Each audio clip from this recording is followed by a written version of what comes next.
Hey, what's up? It's Andrew, and in this video you'll learn the most important concept that you need to understand when you're setting goals. And no, this is not one of the SMART objectives, which, if you've read anything about goal setting, it's all that people talk about. So no, I'm going to bring some fresh content to the table that you need to recognize when you set goals, and you need to recognize if you want to achieve your goals. But before I get into that, I want to make you aware of the self-discipline quiz that I have on my website. By doing this quiz, you'll know exactly how self-disciplined you are, so you'll be able to track your progress over time. If you want to go do that quiz, it takes a couple minutes. Are you even disciplined enough to go to do the quiz? And you can get it at andrewkirby.net. So just go to your website now, click the link in the description or link in the comments. But let's get right into it. But before I start, let me quickly tell you a story about God. And before you click off, no, there's going to be a moral to this story. Basically, God was the inventor of the to-do list. You see, when he created the earth, he split up the creation process into 7 days. And on the first day, he made light and dark. And that in itself is another to-do list. So first he said, let there be light, and he made light. Then he observed the light. Then he saw that the light was good. And then he split the light into light and dark. He then named the light day, and he named the dark night. And then, on the 7th day, he sat back and reviewed what he did. And this was the first ever to-do list. But at the end of your to-do lists, do you sit back, review what you did, and say, well, that was good. That was a good week. That was a good accomplishment week. I did a lot that week, just like God did. Or do you find at the end of the week you end up with more things that you have to do than you did at the start of the week? And that's because scientists have proven that the average person has more than 150 things that they have to do at any one given time. So by writing the to-do list, you end up needing to do more things by the end of the day because more interruptions and stuff pop up. Scientists have also proven that the general manager will have enough on his to-do list to last him the whole week.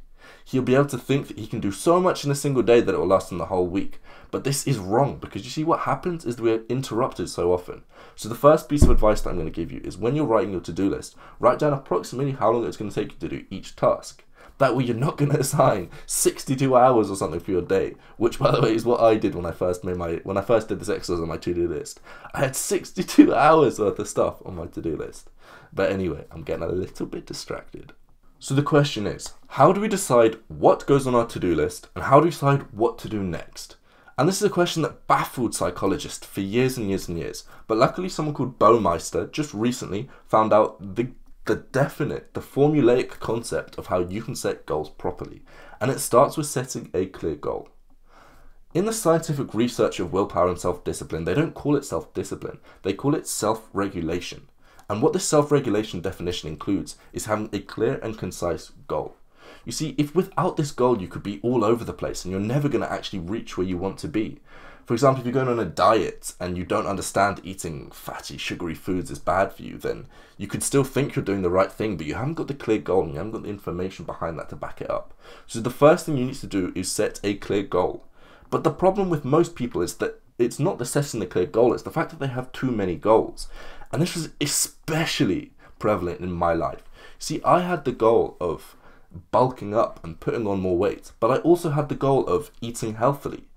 So when something happened to me, for example, I was offered a piece of cake or something weird like that, in my mind, the goal that would override is that I wanted to back up. You see, the goals were conflicting with each other, and I was making decisions based on emotions. So yeah, I ended up taking the cake, thinking that I was following the goal of bulking up, when in reality, those two goals often clash, and it's happening more often than not in my life. And the result of that, I was barely accomplishing either goals because I was bulking up, but it's not in the right way, and I wasn't even eating healthily. There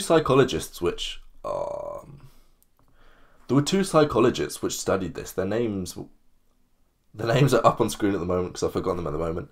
But what they did is they studied this concept of conflicting goals. So basically what they did is they got 1,500 people, and they did a scientific experiment where they made them do surveys on what they were feeling and their physical symptoms. They gave access to their health records, and they were given bleepers that would randomly go off through the day. And when the bleepers went off, people had to record how they were feeling and the physical symptoms that they were having. These people also wrote down their 15 top goals and whether any of these goals were conflicting. And after a few months of doing this study, the two psychologists discovered that the people that had more conflicting goals, 3 things were happening to them.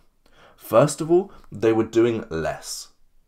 They were struggling to take action because they found themselves in action paralysis, where they didn't know which goal to go for. They didn't know which goal to go for, because they were thinking, oh, if I do this goal, then I'm failing this goal. So they ended up doing neither. On top of that, they worried so much more, because every single action that they did that was towards either one of these goals was causing them to fail with another goal.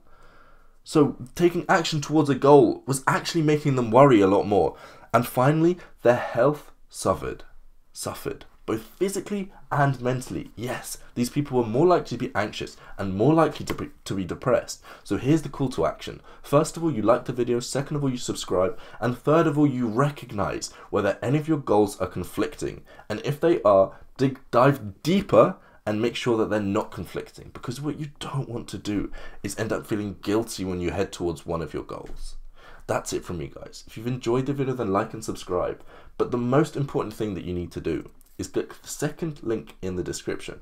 And what that's going to give you is 13 habits that you can start implementing in your life that just take 10 minutes every single day, that will make your life so much more enjoyable. It will take you to a checkout page, but just enter your email and go through, and that's it. Anyway, I'm rambling. I hope you enjoyed. I'll see you tomorrow. See ya. Hello.